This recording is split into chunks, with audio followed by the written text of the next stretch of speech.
All right, gentlemen, what's going on? Today's lethality video is going to be just a little different. We're doing kind of an in-person one, if you want to call it that. And we're going to be talking about kit setup. So kit setup is, you know, a hotly debated topic and shit on fucking YouTube, on Instagram, all these places where people have their opinions. And I'm going to throw mine into the mix. So right from the get-go, mission dictates kit. So if you know what specific mission set you're preparing for or that you're trying to perform with this kit, that's going to influence what you carry on your kit, how you carry it, what level armor you're going with, whether it's covert, overt, or, you know, kind of a mix in between. So people get kind of wrapped up in the idea of they got to carry fucking everything at all times for any reason because, oh, you know, you never know what you might need.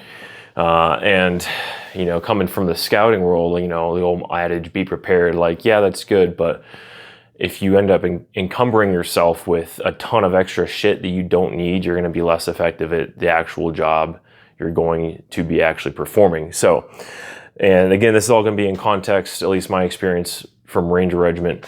So I'm going to share kind of our philosophy of like the overarching broad concepts of kit setup. And then we're going to dive into, like, you know, the basic fundamentals that are going to apply across all mission sets, because for different mission sets, like, you're going to be carrying different stuff. Like, I'm not going to dive into specifically on my kit setup. Mine are kind of rough right now just because, again, I don't have a mission set for them. So they're kind of just there for the range. So my mission set in that case is medical and ammo. That's really it. I don't really need to be carrying hydration because I'm going, you know, shooting out of my truck, like bringing my truck somewhere. I have water in the truck. And I just need to be able to carry ammo and, you know, have medical capability. It doesn't even necessarily need to be on my kit. So when you see my kit right now, after I, you know, finish up talking here, it fits my mission set of going to the range, which is what I need it for. I don't need to carry breaching charges. I don't need to carry breaching tools. I don't need to carry, you know, a litter. It's pretty standard, pretty basic stuff. And again, if I, you know, need to start carrying that kind of thing, then I will adapt my kit to it. But I don't need to have all the fucking bullshit on my kit at all times because I just don't need it at the range. Like, it's going to add extra weight. I mean, weight, you know, encumber you, and, you know, you'll look like you're trying a little too hard. So you really don't need a whole lot of shit on your kit. But that's enough of that. So we'll talk a couple of my setups here. So I've got a JPC, and this is, you know, JPC2 Ranger Green.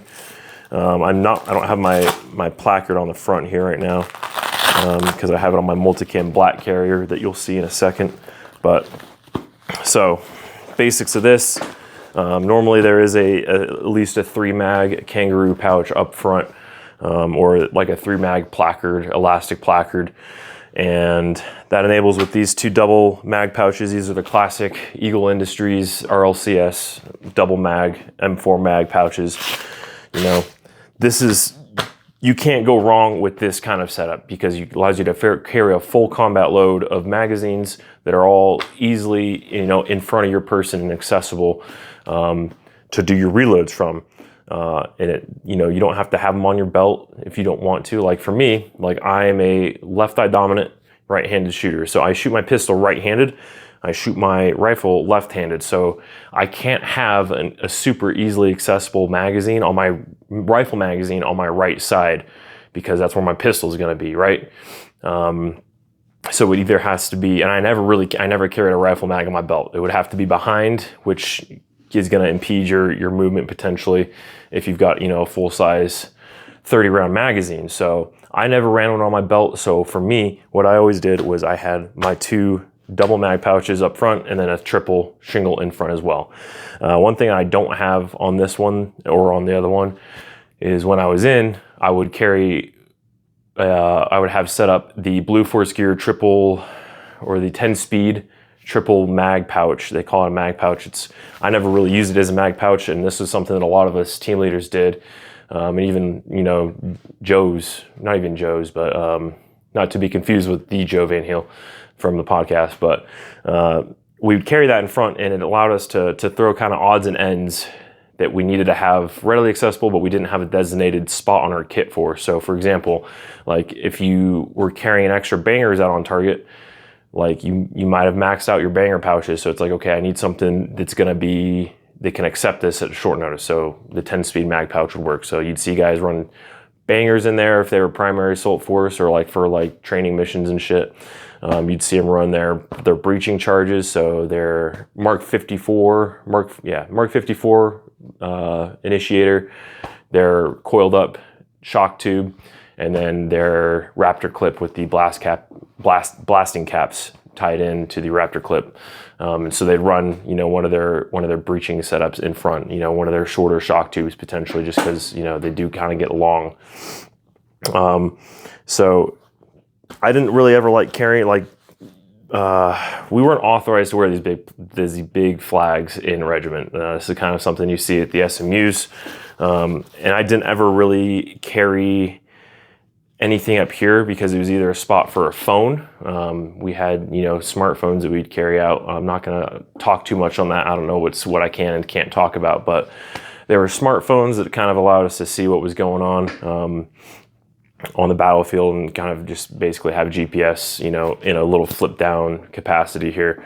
I probably should have learned how to use them. I didn't ever, we were like just barely getting them kind of when I was on the way out, and I didn't fucking try and bother using one too much when we'd go out. Like I preferred the old method of just having a freaking Garmin, which may be the wrong answer, but a Garmin that would tell me, you know, where I needed to go. So, and then additionally, like if you're bulky up here, it's going to impede your mag changes from the front. So another reason you don't only do the 3 mags on the front is because you don't want to have a bunch of bulky shit up here that's going to, you know, potentially hamper you in the prone. So like having, you know, maybe 3 double mag pouches in front instead of just a single, you know, a single shingle, it's going to make it harder for you to get into the prone. It's going to be just kind of a fucking pain in the ass, especially if you're doing, you know, vehicle work too. Like if you're, you know, the driver of a vehicle or getting in and out of vehicles, being super bulky in front is not ideal. With these are fine because they kind of get canted off to the side as my body around. So it's still only about a mag's width away from my body if I'm in the prone. When I was a saw gunner, I would have these triple mag pouches up front. Just in case that I ever did have to like carry my rifle for whatever reason, I could quickly and easily get a full, you know, 6 magazine loadout. You know, maybe not a full combat of 7, but I would have, you know, 6 magazines ready to go. Just empty my saw pouches on the side, and you know, be ready to roll as a rifleman if need be. Moving on, so I have the Faro Concepts / Forward Observations Roll 1. Trying it out. I haven't ever had to, you know, treat anyone or treat myself from it, but the idea behind having an IFAK is it needs to be so you should be able to access it by yourself. If worse comes to worse, if you're doing, you know, performing care under fire, the only thing that you're going to be doing during that phase is, you know, self-aid, or your buddies are going to be helping you put on a tourniquet. So if you're out of the fight, you know, they haven't sustained or maintained, it's not sustained or maintained. If they haven't gained fire superiority, like you're not going to be getting help. So it's like up to you kind of to be able to do as much self-aid as you can until they do gain fire superiority and they can, you know, get an ARFR or an RFR to you to give you the treatment that you need. So having an IFAK, this one is accessible, you know, left or right-handed. And then SOP for what we did, we'd always carry our IFAK on our left side, just so that one, when someone does come up to treat you, they know exactly where it's going to be. And 2, it's primarily just for the fact that they'll know exactly where your IFAK is. I know that kind of shifted. People kind of didn't really give a fuck towards the end of my career. Like people would run them like on like the full back. So it was like, you know, the back left side is generally where you're going to find your people's IFAKs. Moving on this one, I've got a 100-round saw pouch here. I don't know where I got this one from. I think I found it overseas or some shit. I don't know. 100-round saw pouch, kind of just a general purpose pouch. Not a whole lot to say about that. That's kind of, you know, for me at the range, or maybe I'll throw my multi-tool in there, or I'll keep an extra set of gloves, something like that. And with this kit, you'll notice I don't have side plates set up. I only have one pair of side plates, and I don't have pouches for this kit just yet. So that's on the to-do list. And you'll also notice I've got some buckles here for different kinds of placards, as well as the standard Cry placards that kind of go into here. One other big thing about kit setup is if you are carrying a sidearm, you want to, you know, whatever side that sidearm is. For me, I'm right-handed, so it's going to be on my right side. I want to leave that side, you know, relatively unobstructed, or if I do have to put pouches on that side, make sure that I, you know, practice the draw, make sure I'm not getting hung up on the side of my kit. Another thing that you know, most people probably know this stuff too, is when you're loading magazines into your mag pouches, you always want the bullets, the tip of the bullets, to be facing towards the, you know, the actual gun. So in my case, you know, left-handed, so my rifle's here. When I'm doing my mag change, I'm pulling out like that, and I'm able to get right into the gun without having to, you know, flip the bullets around. So if it was the other way, I would have to crank my hand a little bit out of the way of something, versus here it's just bam right there. You know, just super small stuff that, again, probably a lot of you already know. I'm just kind of reconfirming it and kind of explaining why we do it. As far as the back, you'll notice that it's slick.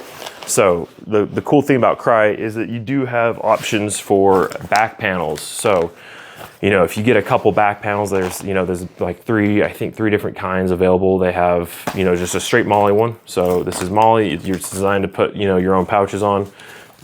And then you've got space in the middle for either a breaching tool. I don't think this one doesn't have the pop out in the bottom. But, you know, this would be for your bladder. So you could carry, you know, your water, zip it on the back, and then change it as your mission dictates. So you could have it set up for one mission set, or if, you know, you have multiple mission sets you're preparing for, you can have different back panels for each mission set. And because of the fact that they're removable, you're not permanently, Molly is not permanent, but it is a lot harder to fucking put on Molly and take Molly off than just these two zippers. So in the case where you're either carrying a different pack, or you're working out of the vehicle, or it's a mission that doesn't require you to have anything on your back, you can just dump it and you're good to go. You don't have to worry about emptying out pouches or freaking unmauling them all from your back. So back panels are huge. I just had one that I would use. It was like I don't know the name of it, but it was like the zipper pouch. It was like kind of a larger, kind of just big GP kind of style, general purpose style pouch that was on my back. I really like the ones with there's like the two pouches up top, and then there's two like general purpose, like longer ones down the bottom. So you could run the flashbangs in the top, you know, the top pouches. So the rest of the stack can, you know, come up, grab the flashbang, use it in a room.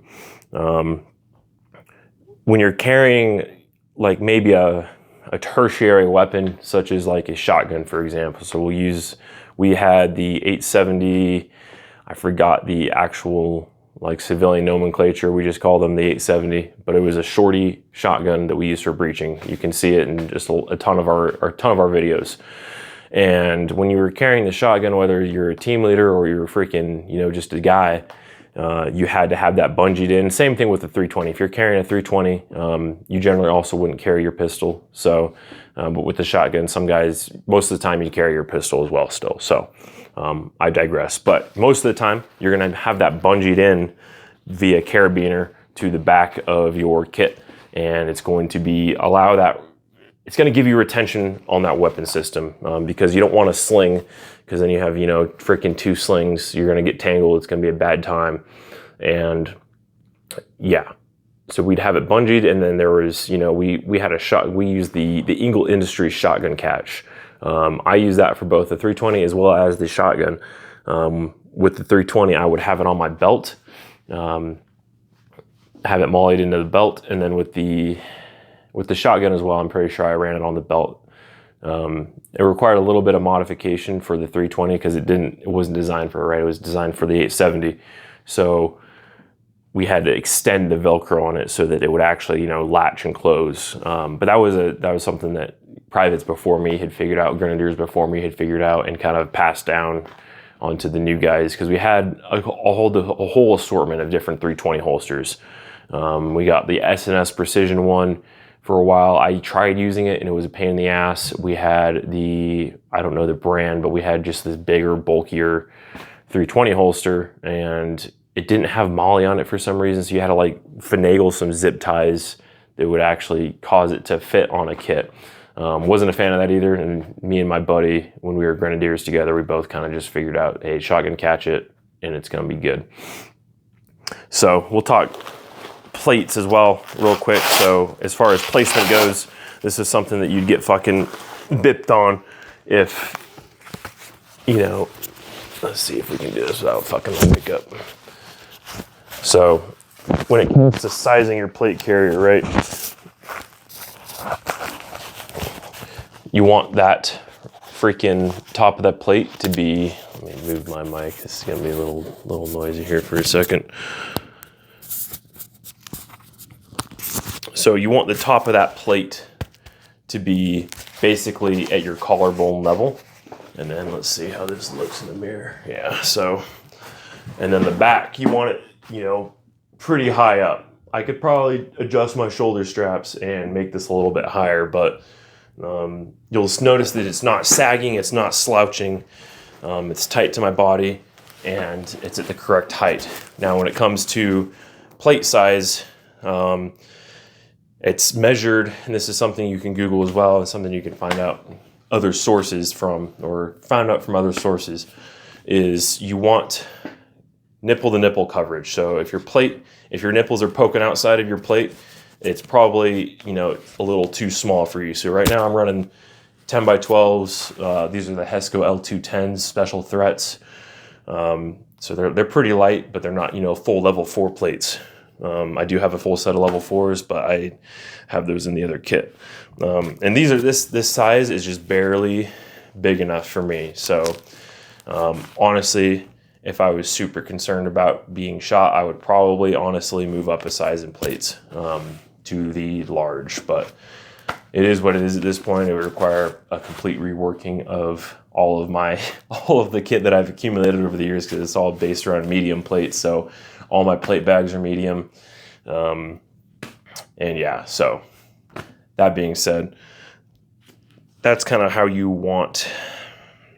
can see too with these double mag pouches, how they don't completely stick out in front, like they get kind of sucked in because they're on the side here.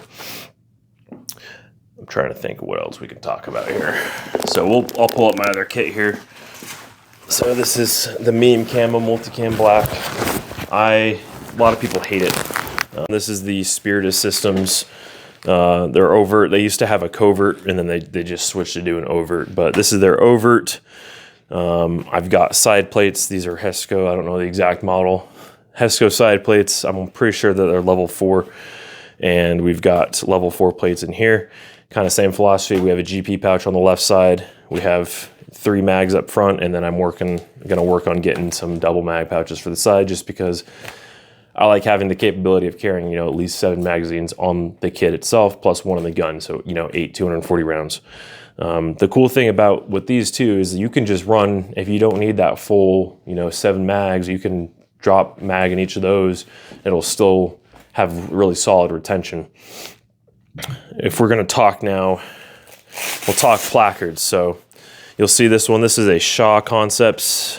I don't know the name. I just know it's from Shaw Concepts placard. And so it's nice being able to get to your mags quick, right?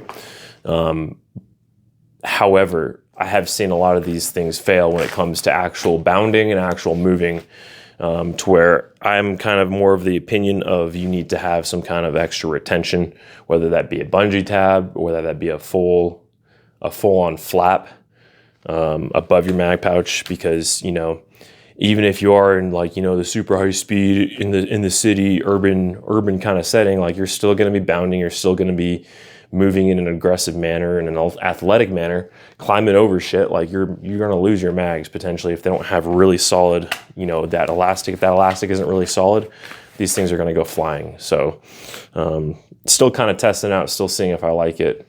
I probably need to put a little bit more hard work or hard testing into it to determine if I want to keep this on my actual kits. So one other thing this thing has is a tourniquet elastic piece here. So I hopefully have been showing all this on camera.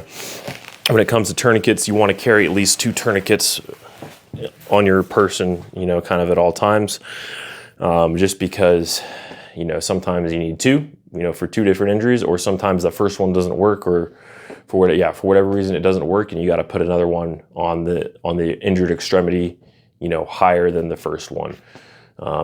So with tourniquets, you typically want them both, if not at least just one, able to be reached with either hand. So I like to carry mine up here when I wasn't, you know, using a phone. So I'd carry a tourniquet in the center of my chest. And that one, like, you know, it's right here underneath the main plate bag, you know, pretty good spot. And then you'll see guys maybe, you know, have them in between their freaking mag pouches on the side and their shingle up front. That's another common spot. You'll see them on belts as well, kind of in the front. The only problem with that, and the only worry that I would have, would be going in the prone and potentially tearing it up, or, you know, damaging the tourniquet in some way, so that when you actually got to go and deploy it, it's going to get, you know, absolutely just, it's going to be fucked up, and it's not going to save your life. We'll talk belts here too real quick. I don't have my belt out. And again, it's set up for normal, just typical Utah shooting range. So I've got mag pouches, I've got a holster on it. It doesn't have anything super crazy on it. So what I would typically carry on my belt in a regiment, I would have, you know, 2 pistol mag pouches on the front left side. And then I would have my, what was it? I'd have a carabiner behind those.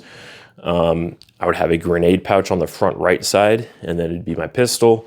And then past that carabiner, I would have my IFAK. I would usually carry that out on my belt in regiment. So my IFAK would be on my back left side. And then behind that, I would have a dump pouch in the dead center of my back. And then the back right side, I would leave open typically. Just because if I did need to carry a shotgun, that's kind of where it would hang and where it would go. So I kind of left that open. I didn't really see a need to just throw extra pouches on. As far as like multi-tools and extra, you know, like little shit that I would carry, I would just find a spot in a pocket for it, honestly. When I was a saw gunner, I would carry my multi-tool actually up in the front here. We had the Cry AVSs in regiment. This one also does have an admin pouch kind of up top. And I would carry at least one multi-tool in there. Sometimes I would carry a second one in my pocket. I had 2. I have one. The one that I still have from basic has made it through everything except for Ranger School. I didn't take it to Ranger School because I knew I'd lose it there. But that is kind of, you know, just me rambling on about kit. So I'm going to try and answer any questions you guys got down below. I'll do my best to answer kind of the basic fundamentals. Again, the big premise is mission dictates kit. Don't put something on your kit if you don't need it. It doesn't make any sense, right? If you know that you're going to have to carry something, find a way to carry it. But don't just be throwing stuff on your kit because you have, you know, free real estate. You know, like I have a bunch of spots on my sides, my back to put stuff. But again, my intention for this kit is it's a range kit, so I don't have to have a full set of mission gear. If I was going back, you know, I had to have a full set of mission gear. I'd be putting on side plates. I'd have, you know, probably another pouch here, more pouches over here for breaching charges and stuff like that. But I don't have that. So, you know, this is what it is. This is what I do. One last note about side plates. So you do want side plates. One of my squad leaders in Afghanistan, he was off doing something. It was more of a special deployment. While I was in, where were we? We were also in Afghanistan. Our platoon was in Afghanistan in 2019, but he was off doing some cool stuff, and they got contact one night, and he got hit in the side plate, and it like routed through. Like it was the weirdest shit. It like severed his comms cable, his rerouter cable, it freaking, and then it stopped like in his side plate, and he didn't even hardly notice it. But if he didn't have the side plate where it would have probably, you know, caused him, it wouldn't have killed him, but he would have been wounded in action. And then there's another story of a guy who I know who got shot square in the side plate, and was, you know, it saved his life. So side plates do save lives. They're kind of a fucking pain in the ass. A lot of people don't have them. But get side plates. You know, if you plan on actually having to fucking go into a gunfight, like, get side plates. You know, it's one thing to have, you know, just the front and back plates for the range, or, you know, for home defense or whatever. But it's like, if you, for whatever reason, are actually planning on using your kit for combat, I would probably recommend you have a side of side plates on, so you can at least put them on if you know that you're going to be getting into some shit. You know, maybe not, you don't have to keep them on all the time, like, again, mission dictates gear, but get them. They should be worn as close to the front as possible, so that it kind of creates like this armor shell, kind of like how these are sitting. Now imagine these are side plates, so it's like you've got the front here, and you've got your side plates kind of protecting the front part of your side, because ideally, you know, you're going to be moving and maneuvering towards the enemy, and you're going to get shot in the front. So having them, if they have like a gap in between, like, it could, you know, the bullets could find their way through the side of your main plate as well as through the side of your side plate. So they should be kind of almost touching that front plate and kind of coming off like a wing, if that makes any sense. But other than that, let me know if you guys got questions down in the comments. As I build these out more, and get, you know, better kit and better pouches and such, I'll keep you all updated. But till then, hope you all have a good one.